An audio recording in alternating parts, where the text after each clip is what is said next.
అమ్మా ఇద్దరు అక్కడ ఆనందంగా ఉన్నారు. విన్నాడు జనమేజయ మహారాజు, ఇద్దరు ఆనందంగా ఉన్నారు.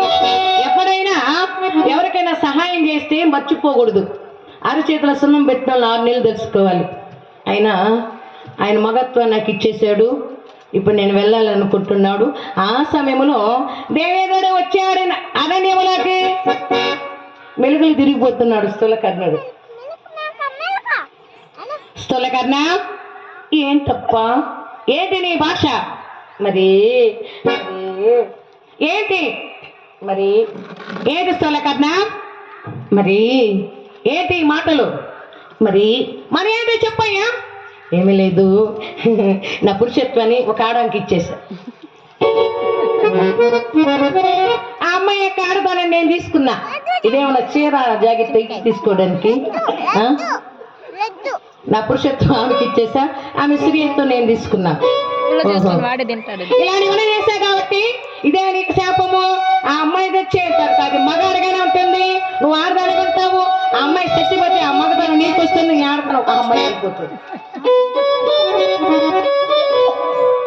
ఏమండి, ఆ అమ్మాయి చనిపోయేంత వరకు మగవాడిగానే ఉంటుంది, అంతవరకు నువ్వు ఆడదగానే ఉంటావు. ఆ అమ్మాయి చనిపోతే నువ్వు మగవాడు అవుతావు, నీ స్త్రీత్వం అమ్మాయికి వెళ్ళిపోతుంది అని చెప్పించి వెళ్ళిపోయాడు. ఇక్కడ బయలుదేరేస్తున్నాడు సెకండి. అరణ్యంలోకి వచ్చాడు. అయ్యా మహానుభావ, ఏమనైనా? ఏమి లేదయ్యా, నాకు మీరు సహాయం చేశారు కదా, పోనీలేవయ్యా. అయ్యారం తిరిగిపోతున్నాడు. అలా కాదండి, మీ పురుషత్వం మీకు ఇస్తున్నాను. వద్దులేనండి, ఇది బాగుంది, నాకు స్త్రీత్వమే బాగుంది, నాకు పురుషత్వం వద్దులే. ఏమి లప్ప,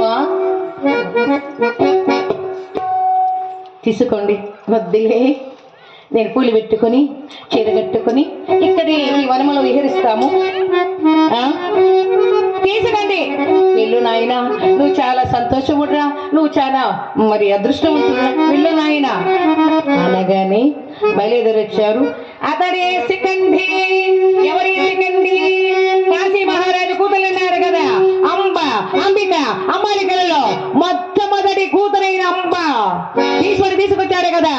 విచిత్ర వీరుడికి వివాహం చేయడానికి విచిత్ర వీరుడికి పెళ్లి చేయలేదు, చాలుడు నిరాకరించలేదు.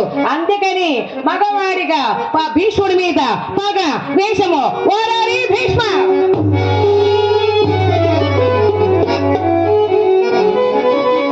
నీ శాంత కారకురాలైతే ప్రతిజ్ఞ చేసి ఆపాస చేసుకునేదే కదా. అందుకని ఇక్కడ ఆడబిడ్డగా పుట్టి మగవాడిగా తయారయ్యాడు. అతడే సిక్కండి. భీష్ముడి కాకి కారకురాలు అవుతుంది. జై ఇందిరా రమణ గోవింద హరి గోవింద. ఏడుకొండలవాడ వెంకటరమణ గోవింద గోవింద. ఆపద మృక్కులవాడ నాథ రక్షక గోవింద గోవింద. ద్రౌపది మాతకి జై, శ్రీ క్షవరం ధామునికి జై, కథాకారులకు వచ్చిన పెద్దలకి జై జై జై.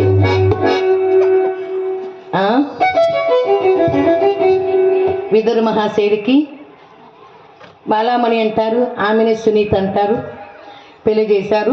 ఇక ఉన్నది పాండురాజు. దేశాలే తిరిగాడు. అయితే ఇక్కడ సూరసేన దేశాన్ని పరిపాలిస్తున్నాడు సూరసేన మహారాజు. అతనికి 4 కూతుళ్ళు, 1 కొడుకు. ఎవరెవరు? పృథాదేవి, సాత్యవతి, వసుదేవుడు. కుంతిభాజుడికి బిడ్డలు లేరు. ఒరే సూరసేన, నీ కొడుకుని నాకు దత్తతగా ఎవరు ఆడలేరు కాబట్టి పెద్ద కూతురైనటువంటి పృథాదేవిని దత్తత తీసుకున్నాడు కుంతిభోజుడు. అందుకని ఆ అమ్మాయి పేరు కుంతి. చిన్న బిడ్డని తీసుకొచ్చారు. 5 సంవత్సరాల ప్రాయము ఎవరికి? కుంతీదేవికి. ఆ సమయమును కుంతిభోజునిక మందిరానికి 12 మాసాలు బయలుదేరుస్తున్నాడు. చతుర్విధ మాసములు ఎవరండి? దూర్వాస మునీంద్రుడు. ఎలా వస్తున్నాడండి? మన మాతని వరం తామని వేడుకుంటూ నిగమ మనోహరరు